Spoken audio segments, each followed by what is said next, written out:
Ladies and gentlemen, this is June, the same month that the youths of this country protested against the Finance Bill 2024.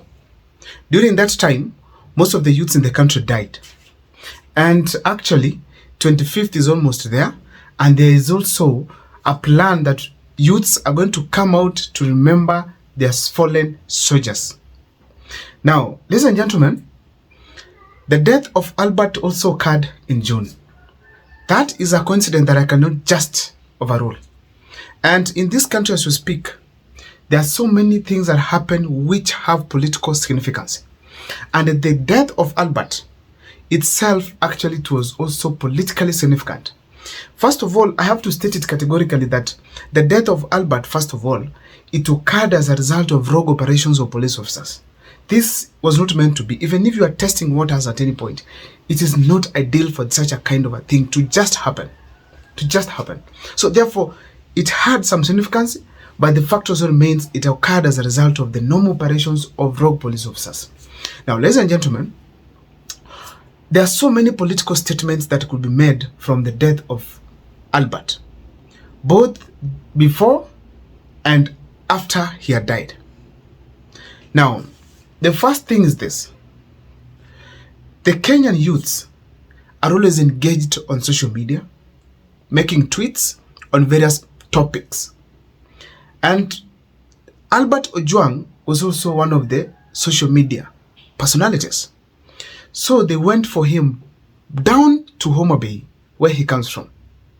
A clear indication that the government is ready to go anywhere to hunt anybody who is against the government, making tweets anyhow, to simply warn those people on social media, more especially on X. On YouTube here, we are not spared. We know that.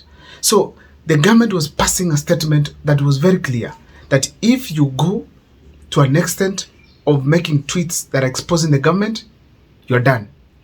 That is a political statement that was made, especially this month of June, when youths are expected to come out to the streets, when the Finance Bill 2025 is supposed to be tabled, when you're having the budget being read, when you're having people who are supposed to come out to simply remember their fallen soldiers who died last year in 2024 June. So ladies and gentlemen, that was a statement made basically to scare the youths, more especially those engaged on social media. Before I proceed on other reasons, if this is the first time you're watching my videos at Mukwa Times, take a second or two to subscribe, like and comment, because that is the best support you can always give this channel. Let me dive into the topic today.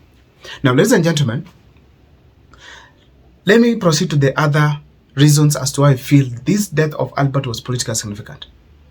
Now, despite having the fact that we are having the 2025, the 1-year anniversary of the death of most of the youths in this country during the 25th June of 2024, we are also having some political statements being made as far as the preparation for 2027 is concerned.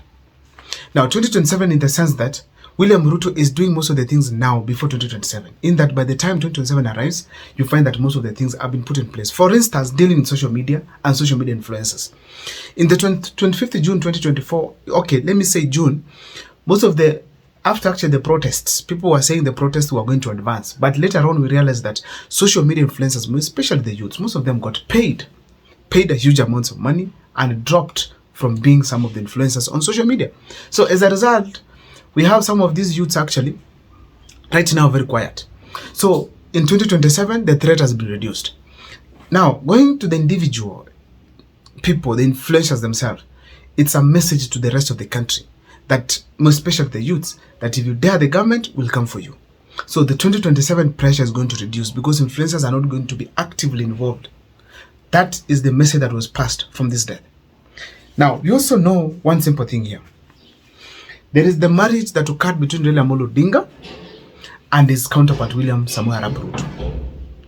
And the marriage that occurred, it was between ODM and the UDA party. So these people are expected to work together until 2027, and if they are going to manage to reclaim the power back. But the fact remains that they don't trust each other.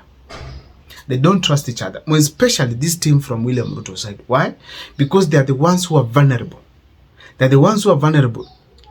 From now to 2027, Raila Odinga can trust William Ruto. Why? William Ruto is vulnerable.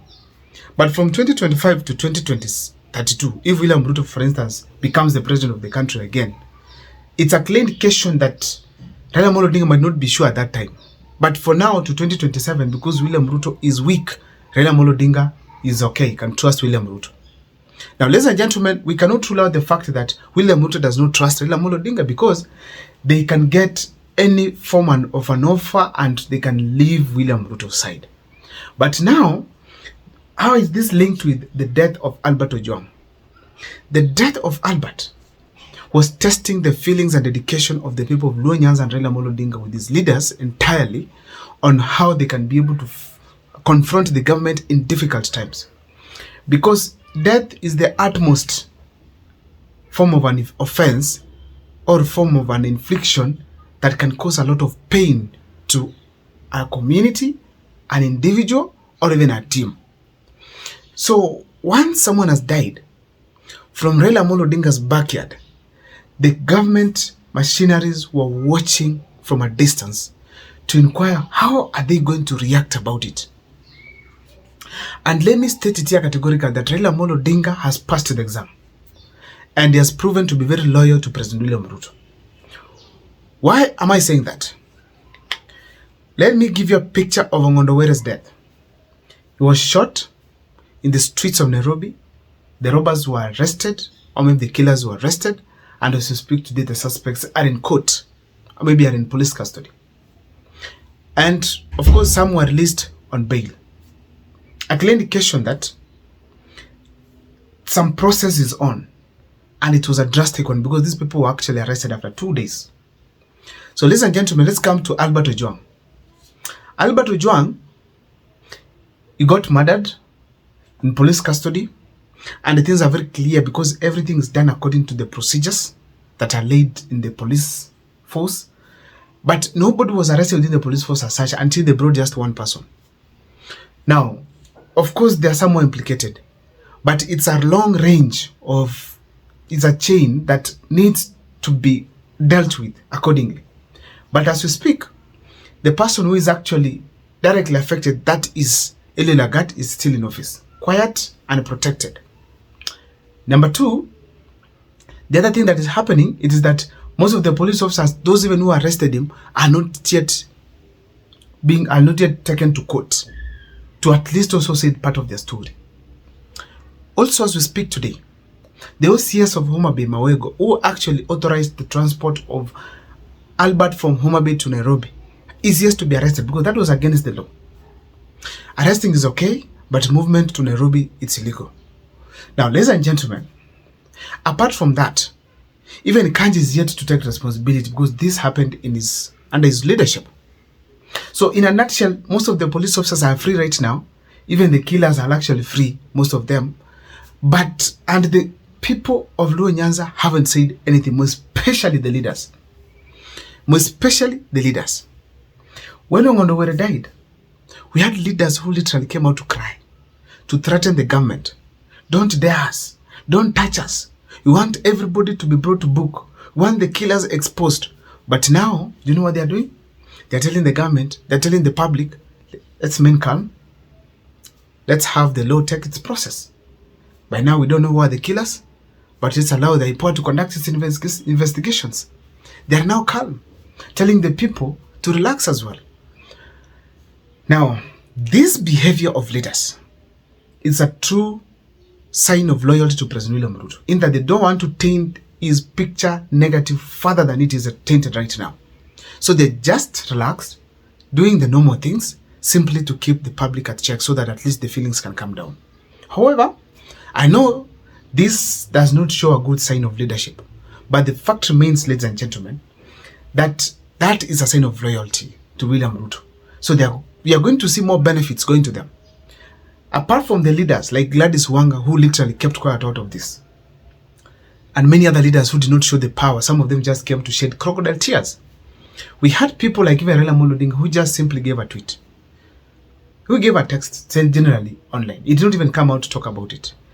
Most leaders visited the gentleman, that is Ongondowere, but probably because he was a leader. But when it comes to the issues to do with Albert Ojwang, leaders have not even bothered most of them to go there. That is a bad sign, of course, to the common Mwananchi, but it's a good sign to President William Ruto that these people are loyal and can be trusted. I don't know what's your take as far as the death of Albert is concerned, but that is what I feel strongly happened as far as this kind of an incident is concerned. See you next time for more videos. My name is Abil Mukwa. Let's share on this video. Please share with me.